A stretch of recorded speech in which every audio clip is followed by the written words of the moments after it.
अस्सलाम वालेकुम नाज़रीन। सुप्रीम कोर्ट ऑफ पाकिस्तान ने गुज़िश्ता रोज़ टस्का NA-75 में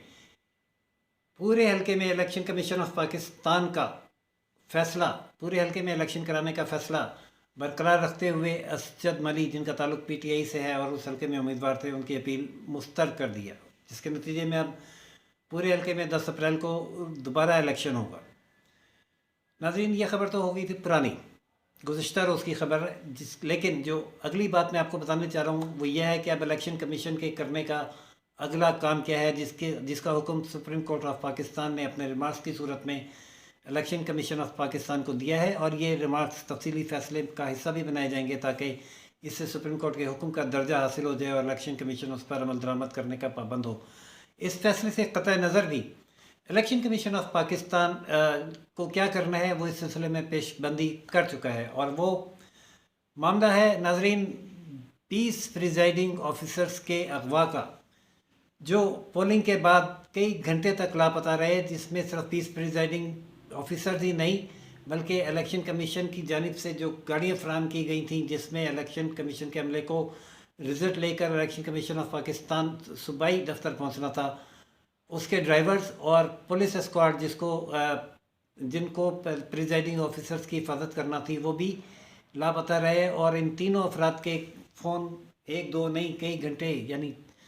13 घंटे तक बंद रहे। और जब सुबह को वो आए मंजर आम पर तो उनके हाथ में बैलेट बॉक्सेस थे, बैलेट पेपर से, और रिज़ल्ट शीट थी जिस पर जो रिज़ल्ट ज़ाहिर हो रहा था वो उसके मुताबिक पोल वोट की तादाद 80% थी, जबकि बाकी तमाम हल्के में ये तादाद 30 से 35% रही। और जब इलेक्शन कमीशन ऑफ पाकिस्तान ने प्रिजाइडिंग ऑफिसर से सवाल जवाब किए तो वो उसके तसल्ली बख्श जवाब भी नहीं दे सके, जिसके बाद इलेक्शन कमीशन ऑफ पाकिस्तान ने इस इलेक्शन को गैर शफाफ करार देते हुए कलअदम कर दिया और पूरे हल्के में दोबारा इलेक्शन का हुक्म दिया, जिसको चैलेंज किया था असद मली ने सुप्रीम कोर्ट में। असद मली के वकील सुप्रीम कोर्ट में इस मामले की बारीकियों में जाते रहे कि इलेक्शन कमीशन ने प्रॉपर तहकीकात नहीं की, प्रिजाइडिंग ऑफिसर्स के बयान तो लिए लेकिन इंडिपेंडेंट तहकीकात नहीं की, पुलिस अफसर्स के बयान नहीं लिए, वगैरह वगैरह। जो बदअमनी हुई, जो फायरिंग हुई, वो किसकी जानिब से हुई? वो मुखालफिन की जानिब से थी, उनका उम्मीदवार तो जीत रहा था। नाज़रीन, सुप्रीम कोर्ट ऑफ पाकिस्तान के जज जस्टिस उमर अता बंदियाल ने असद मली के वकील से ये सवाल किया कि क्या आप इस बात को तस्लीम करते हैं कि 20 प्रिजाइडिंग ऑफिसर, पुलिस ऑफिसर और अमला कई घंटे गायब रहा, जिसको उन्होंने तस्लीम किया। लेकिन उनका ये कहना था कि 20 पोलिंग स्टेशंस के अमले के गायब होने के नतीजे में पूरे इलाके के हल्के के नताइज को कलअदम करार नहीं दिया जा सकता। इस पर अदालत का ये कहना था कि बदअमनी हुई, फायरिंग हुई, 2 अफराद कत्ल हुए, किसकी जानिब से हुए, किसने तहकीकात दुरुस्त नहीं की, वाक़यात अपनी जगह मौजूद हैं जिनका आप इकरार कर रहे हैं, इन वाक़यात का वकूफ़ पज़ीर होना इस अमर के लिए काफ़ी है कि हल्के में इलेक्शन शफाफ नहीं हुआ, फेयर नहीं हुआ, गैर जानिबदाराना नहीं हुआ और बिला खौफ ख़तर नहीं हुआ। नाज़रीन, मिसाल दी गई अदालत की जानिब से और इलेक्शन कमीशन ऑफ पाकिस्तान ने वो नज़ीर पेश की वहीदा शाह केस की। ये सिंध की एक MP थी जिनका ताल्लुक पीपल्स पार्टी से था गालिबन, और उन्होंने अपने हल्के में दौरान इलेक्शन प्रिजाइडिंग ऑफिसर, खातून प्रिजाइडिंग ऑफिसर के मुंह पर एक थप्पड़ रसीद कर दिया था। उस वक्त के चीफ जस्टिस इफ्तिखार मोहम्मद चौधरी ने इसका सो मोटो नोटिस लिया और फैसले में करार दिया कि प्रिजाइडिंग ऑफिसर के मुंह पर मारे जाने वाला थप्पड़ दरअसल रियासत के मुंह पर मारे जाने वाला थप्पड़ है। ये एक प्रिजाइडिंग ऑफिसर के मुंह पर थप्पड़ नहीं मारा गया, रियासत के मुंह पर थप्पड़ मारा गया है, जिसके बाद हल्के का इलेक्शन कलअदम करार देकर दोबारा इलेक्शन का हुक्म दिया गया और शायद उस MPA को नाअहल भी करार दिया गया। यहाँ मामला रियासत के मुंह पर एक थप्पड़ का नहीं, रियासत के 20 ऑफिसर्स के अगवा का है, जिनको गायब कर दिया गया, लापता कर दिया गया। तो क्या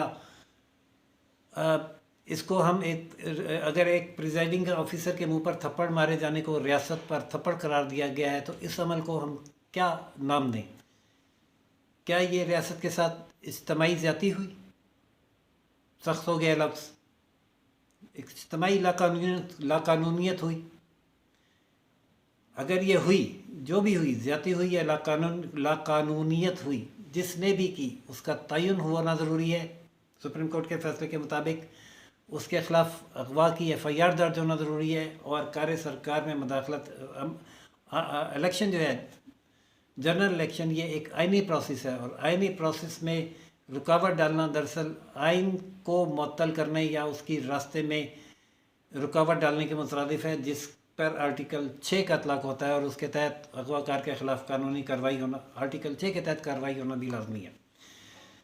الیکشن کمیشن آف پاکستان اپنا ہوم ورک مکمل کر چکا ہے، وہ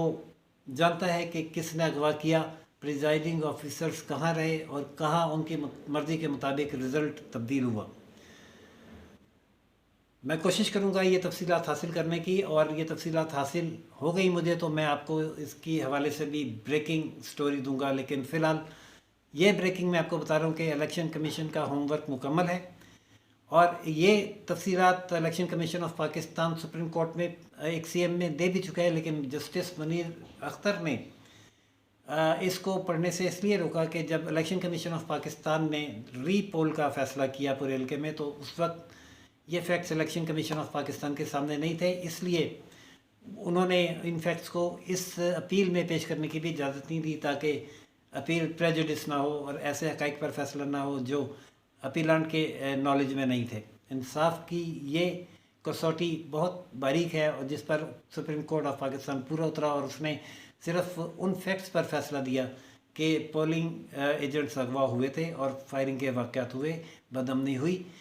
اور یہ واقعات ہو جانا کس کی طرف سے ہوئے کس کی طرف سے نہیں ہوئے، اس کی باریکیاں کیا ہیں، اس سے قطع نظر الیکشن کو کالعدم قرار دینے کے لیے کافی تھیں۔ ناظرین، سپریم کورٹ کی یہ ہدایت ہے کہ الیکشن کمیشن آف پاکستان ایسا اقدام کرے اس سلسلے میں کہ آئندہ کسی کو اس قسم کا واقعے کا عمل کرنے کا تصور کرنے کی بھی جرت نہ ہو۔ الیکشن کمیشن آف پاکستان کے ذرائع کے مطابق الیکشن سے فارغ ہوتے ہی یا parallel election commission of Pakistan یہ ایکشن ضرور لے گا، اور اس کے ملزمان کو کیفر کردار تک پہنچانے میں اپنا آئینی کردار ضرور ادا کرے گا۔ ناظرین، کون لوگ تھے اغوا کار، کہاں لے جایا گیا اور کس مقام پر رکھا گیا، کیا الیکشن میں رزلٹ میں تبدیلی عمل میں لائی گئی، اس کی تفصیلات حاصل ہوتے ہی آپ کی خدمت میں دوبارہ حاضر ہوں گے۔ تب تک کے لیے اس اپڈیٹ کے ساتھ کہ election commission of Pakistan election کے بعد اگلا قدم کیا لینے جا رہا ہے، راشد حبیب کو اجازت دیجیے۔